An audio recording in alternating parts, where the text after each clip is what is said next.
रात के ठीक 12 बज रहे थे। आसमान में काले बादल ऐसे छाए थे जैसे किसी ने पूरे गांव को अंधेरे की चादर से ढक दिया हो। ठंडी हवा सूखे पेड़ों की टहनियों से टकराकर सीटी जैसी आवाज निकाल रही थी। गांव रामपुर की गलियां सुनसान पड़ी थी। दूर कहीं कुत्तों के भौंकने की आवाज रात के सन्नाटे को और डरावना बना रही थी। गांव के बाहर पुराने कब्रिस्तान के पास एक टूटी फूटी हवेली थी। लोग उसे मौत की हवेली कहते थे। कहते हैं वहां कई साल पहले एक आदमी की रहस्यमयी मौत हुई थी। उसकी लाश कभी नहीं मिली, सिर्फ एक खाली ताबूत मिला था।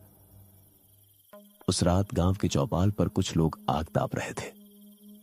मैंने अपनी आंखों से देखा था, उस ताबूत से चीखने की आवाज आती है। अरे छोड़ो भी काका, आज के जमाने में भूत भूत कुछ नहीं होता।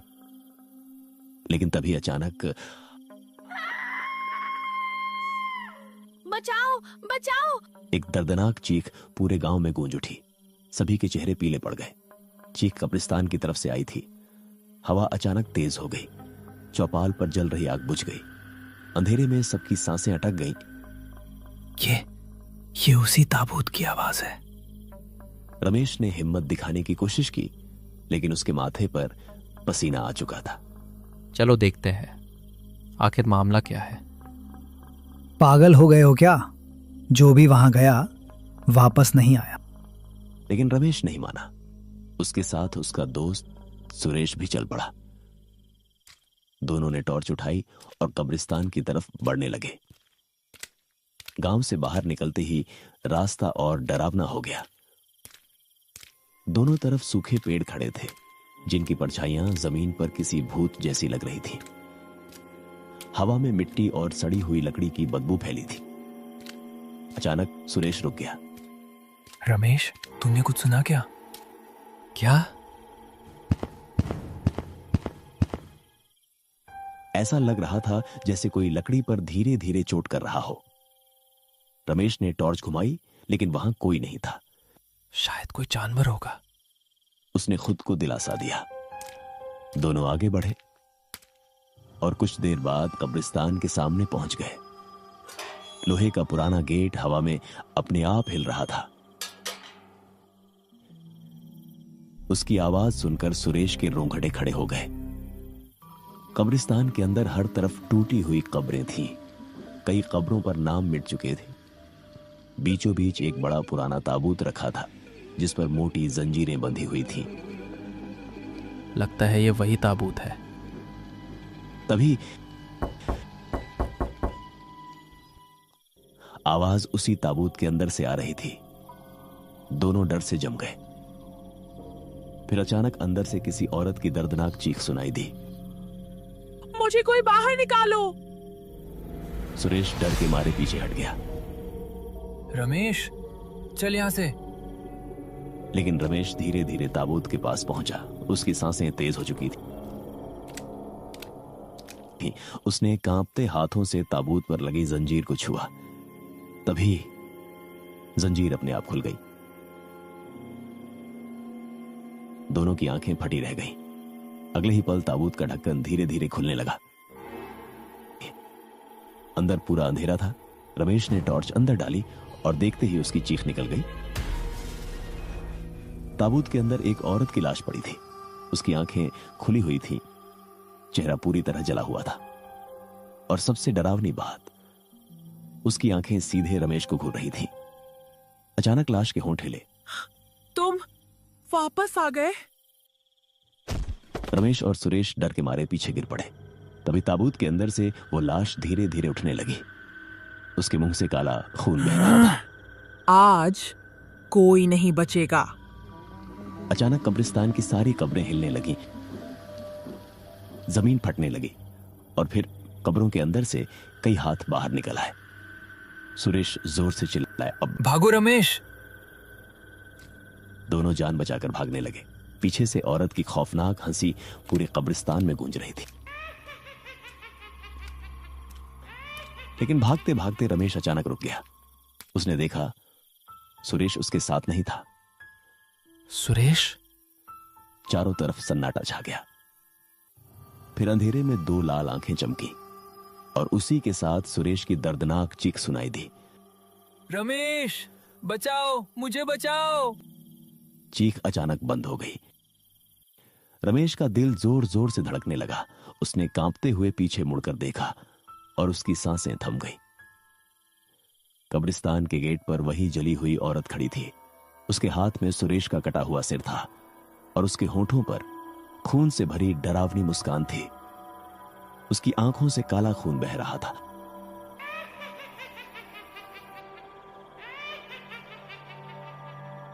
उसकी डरावनी हंसी रात के सन्नाटे में गूंज रही थी। रमेश के पैर डर से कांपने लगे।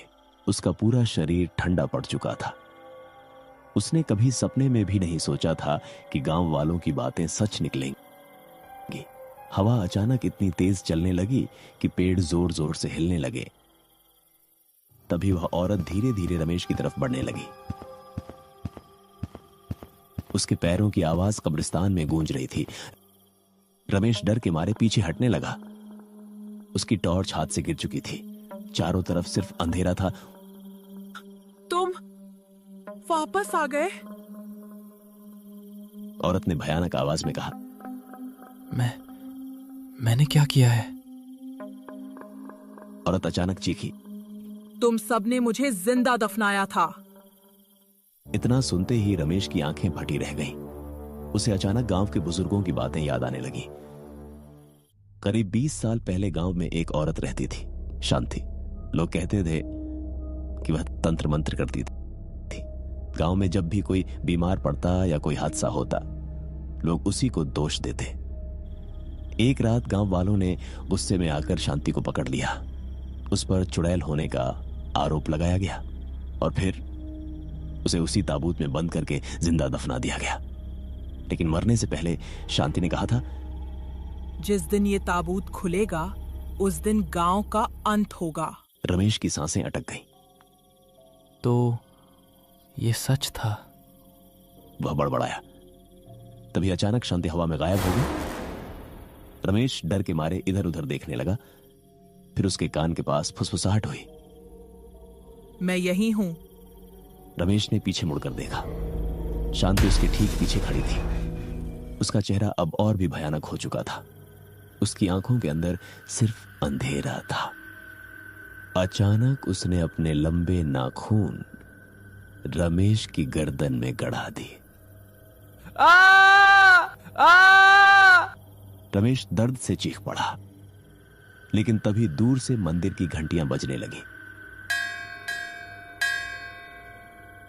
घंटियों की आवाज सुनते ही शांति पीछे हट गई। उसके चेहरे पर गुस्सा साफ दिख रहा था। रमेश ने मौका देखकर दौड़ लगा दी। वह जान बचाकर गांव की तरफ भागने लगा। पीछे से शांति की आवाज गूंज रही थी, कोई नहीं बचेगा आज। रमेश भागते भागते सीधे गांव के पुराने मंदिर पहुंचा। वहां गांव के पुजारी बाबा बैठे थे। रमेश हांफते हुए उनके पैरों में गिर पड़ा। बाबा, वो वापस आ गई। पुजारी के चेहरे का रंग उड़ गया। क्या? ताबूत खुल गया? रमेश ने सिर हिलाया। कुछ पल के लिए मंदिर में सन्नाटा छा गया। फिर बाबा धीरे से बोले, अब बहुत देर हो चुकी है। बाबा कुछ कीजिए, वो हम सबको मार डालेगी। बाबा उठे और मंदिर के पीछे वाले कमरे में गए। कुछ देर बाद वे एक पुरानी किताब लेकर आए। उस किताब के पन्ने काले पड़ चुके थे। उन्होंने किताब खोलते हुए कहा, शांति की आत्मा को सिर्फ उसी ताबूत में वापस बंद किया जा सकता है, लेकिन इसके लिए किसी को अपनी जान देनी होगी। रमेश की आंखें फैल गईं। क्या मतलब? जिसने ताबूत खोला है वही उसे बंद करेगा। रमेश के पैरों तले जमीन खिसक गई। तभी अचानक मंदिर के बाहर लोगों की चीखें सुनाई देने लगीं। बचाओ, भूत, भूत। रमेश और बाबा बाहर भागे। पूरा गांव अफरा तफरी में था। लोग इधर उधर भाग रहे थे। आसमान काला हो चुका था और गांव के बीचों बीच शांति खड़ी थी। उसके चारों तरफ कई लाशें पड़ी थीं। आज कोई नहीं बचेगा। अचानक गांव के सारे कुत्ते एक साथ रोने लगे। हवा में राख उड़ने लगी। शांति ने अपने हाथ ऊपर उठाए, तभी जमीन फटने लगी। कई कब्रें जमीन से बाहर निकल आईं। उन कब्रों से सड़े हुए शव निकलने लगे। गांव वाले डर के मारे चीखने लगे। ये प्रलय है। रमेश ने हिम्मत जुटाई। मुझे क्या करना होगा? बाबा ने उसे एक ताबीज दिया। इसे पहन लो। इससे कुछ देर तक वो तुम्हें नुकसान नहीं पहुंचा पाएगी। और फिर उसके बाद क्या होगा? तुम्हें उसे वापस उसी ताबूत तक ले जाना होगा। रमेश ने कांपते हाथों से ताबीज पहन लिया। फिर वह अकेला शांति की तरफ बढ़ने लगा। गांव वाले डर से उसे देख रहे थे। शांति मुस्कुराई। तुम खुद मौत के पास चले आए। रमेश ने डरते हुए कहा, अगर बदला लेना है तो मुझसे लो, गांव वालों को छोड़ दो। शांति जोर से हंस पड़ी। 20 साल तक मैं उस अंधेरे ताबूत में चीखती रही, तब किसी ने मेरी आवाज नहीं सुनी। अब सब मरेंगे। अचानक वह बिजली की तरह रमेश पर झपटी, लेकिन ताबीज चमक उठा। शांति पीछे जा गिरी और गुस्से से चीख उठी। रमेश ने मौका देखकर दौड़ लगा दी। वह कब्रिस्तान की तरफ भागने लगा। शांति उसके पीछे उड़ती हुई आ रही थी। चारों तरफ तूफान मच चुका था। पेड़ टूट रहे थे। आसमान में बिजली चमक रही थी। रमेश किसी तरह कब्रिस्तान पहुंचा। वह सीधे ताबूत के पास गया। ताबूत अब भी खुला हुआ था। अचानक शांति उसके सामने आ गई। अब तुम्हारा अंत होगा। उसने रमेश का गला पकड़ लिया। रमेश की सांस रुकने लगी। तभी उसे बाबा की बात याद आई। जिसने ताबूत खोला है वही उसे बंद करेगा। रमेश ने पूरी ताकत से शांति को धक्का दिया। वह सीधे ताबूत के अंदर जा गिरी। उसी पल रमेश ने ताबूत का ढक्कन बंद कर दिया। अंदर से जोर जोर से चीखें आने लगी। नहीं! ताबूत जोर जोर से हिलने लगा। रमेश पूरी ताकत से उसे दबाए खड़ा था, लेकिन अचानक ताबूत की दरारों से काला धुआं निकलने लगा। शांति की आवाज गूंजी, तुम भी मेरे साथ मरोगे।